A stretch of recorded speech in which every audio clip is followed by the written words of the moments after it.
对于天生自带中二基因的日本人来说，给人安排各种称号可以说是手到擒来相当多战国武将都凭征战，战绩不一定好，但名号一定要狂拽酷霸屌的原则。而这之中，赤鬼景一执政的名号绝对是最简单干练又不失霸气的经典案例。不少人都是通过游戏漫画了解到了这个被称为鬼的家伙。今天我们就来聊聊他的故事，看看这个德川家的赤鬼到底是如何诞生的。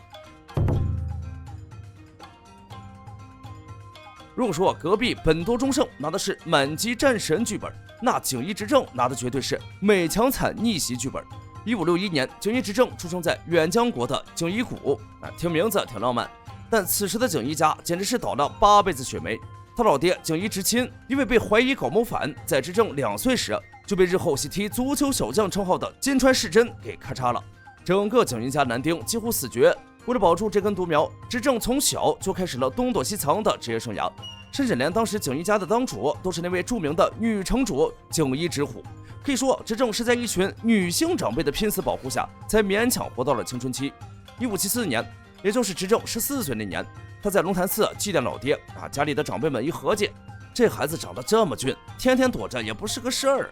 干脆送给那个最近风头很劲的德川家康当打工人吧。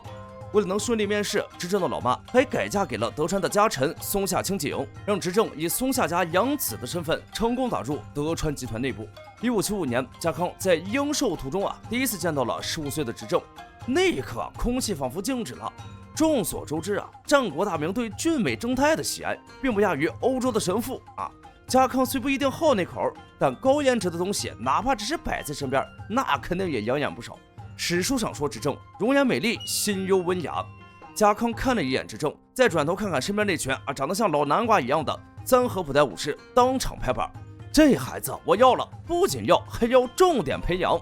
家康不仅让他官复原姓，还把景一谷的领地还给了他。从此执政正式开启了他那德川第一宠臣的飞升之路。虽然长了一张偶像派的脸，但执政打起仗来比谁都实力派。1582年，织田信长在京都领了便当，武田家此时也被灭了。家康接收了武田家的遗产，其中就包括120名武田旧臣。家康大手一挥，便把这支精锐交给了执政，并要求包括景一执政在内都将盔甲涂成红色，这多半是为了致敬山县昌景那支战斗力爆表的赤背队。执政也不含糊，不仅继承了武田家的战术，还把红色玩到了极致。全军铠甲涂红，马具涂红，甚至旗帜也是红的。执政自己还特意搞了个带巨大金角的鬼角头盔。在1584年的小牧长久手之战中，这团移动的红色火焰第一次让全天下大名感到了恐惧。执政带头冲阵，长枪所到之处，敌军像割草一样倒下，因为他长得太帅，杀得太狠，且那一身红色铠甲在战场上像鬼火一样晃眼。敌军送了他一个响当当的绰号景一赤鬼。这跟隔壁本多忠胜的防御高达完全不同，执政是典型的进攻型疯子。忠胜一辈子没受过伤，是因为他防御加满了；执政一辈子满身是伤，是因为他每次都冲在最前面吃伤害。据统计，执政虽然穿的最厚，甲最红，但几乎每次大战都要带点伤回家。这种不挂彩不舒服的风格，继承了他武勇的勋章，也为他的结局埋下了伏笔。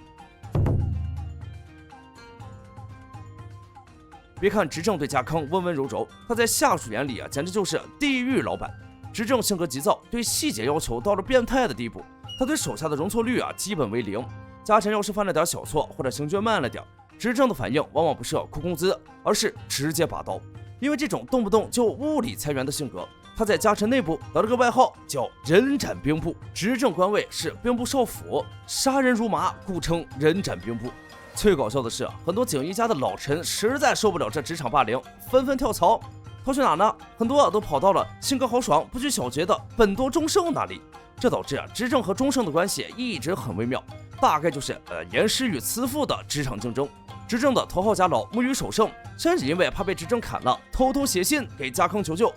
主公，我真想回齐本上班，执政大人太吓人了。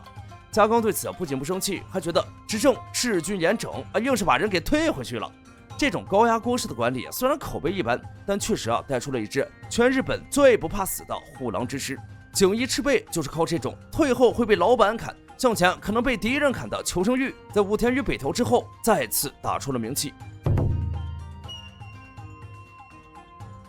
执政能在德川家火速蹿升，不仅仅靠砍人，还靠他那逆天的外交手腕。虽然他是新参，但家康却让他负责处理最重要的外交事务，比如家康进京面见秀吉，秀吉的老妈大正所被送到德川家当人质。在德川一方看来，这帮丰臣家的暴发户见惯了大阪的繁华，本来对三河这种乡下地方嗤之以鼻，结果一看到负责警护的执政，大正所直接当场沦陷。三河竟然有这种绝世美男子，态度还这么温柔，执政把这帮老太太伺候得开开心心。大正所回大阪后，天天在秀吉耳边吹枕边风，景一的孩子是真不错，你得好好待人家。秀吉也是个识货的人，不光给他封官，还赐姓封臣，甚至在面对叛徒石川书政时，执政在宴席上也是硬气十足，直接拒绝跟叛徒同席。这种极致的忠诚加极致的毒舌，反而让他在朋友圈里收割了一大波粉丝，连毛利家的智囊小早川龙井都评价说，执政虽然年轻，但气量足以治天下。1600年关原之战，原本定好作为先阵发起第一波突击的是福岛正则，结果执政拉着家康的第四子，同时也是自己女婿的松平忠吉，在迷雾中悄悄溜到了福岛队的前面。福岛队的人拦住他，一井大人，还没轮到你们呢。执政脸不红心不跳的撒谎，哎呀，我就是带小主公去前线观摩学习一下，不打架。结果话音刚落，执政反手就是一枪，直接开启了关原的大战。这就是著名的关原偷跑事件。福岛正则在后面气得跳脚，但执政已经杀红了眼。战斗快结束时，岛津义弘准备撤退，岛津家的背向撤退是出了名的狠，谁追谁死。但执政这个赤鬼脾气上来了，谁也拦不住。他带着100多个骑兵，单枪匹马追在岛津全军后面。岛津丰久为了掩护撤退，被执政讨取，从此变成了漂流者。就在执政快要追到义弘本人时，岛津家的神射手薄木藤原反身一枪，精准地击中了执政的脚，执政当场落马。虽然岛津军跑了，但执政这个战疯子的名号在关原之后达到了顶峰。关原之战后，执政并没有因为重伤而休息，他拖着那条快烂掉的腿，在轮椅和担架上奔走，处理战后的一系列烂摊子。他成功说服了死硬派的岛津家和谈，他帮真田昌幸、信繁两父子求情免死。虽然本多忠胜也求情了，但执政的文官手腕在其中起了关键作用。